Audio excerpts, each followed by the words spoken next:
রাজ্যের দ্বিতীয় দফার নির্বাচন আগামী 29 এপ্রিল। আর সেই 29 এপ্রিল নির্বাচনের আগে শেষ রবিবারে নির্বাচন করা চলছে জোর কদমে।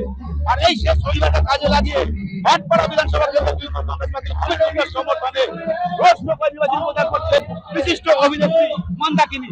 ভাটপাড়া এলাকাতে নির্বাচন প্রচার করছেন এবং ভাটপাড়া এলাকা থেকে তৃণমূলের প্রার্থী অমিত শাহ জয়লাভ করবে এমনটা কিন্তু আশা প্রকাশ করছেন এবং সর্বশেষে কিন্তু জয় বাংলা বলে সভাপতিকে সম্বোধিত করেন।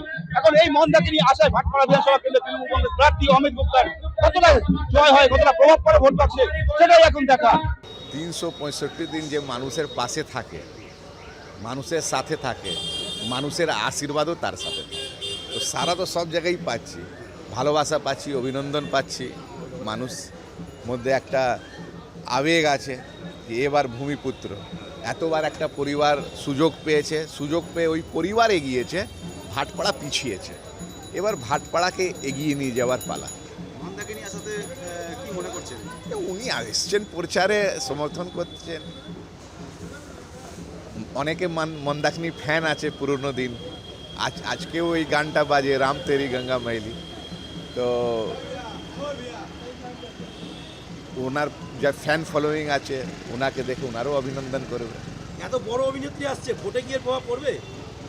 দেখুন, অবশ্যই যা অনেকে মন্দাকিনীকে মানে, তারা মন্দাকিনীকে পাশে পেয়ে খুশি হবে। बहुत अच्छा है, बहुत अच्छा।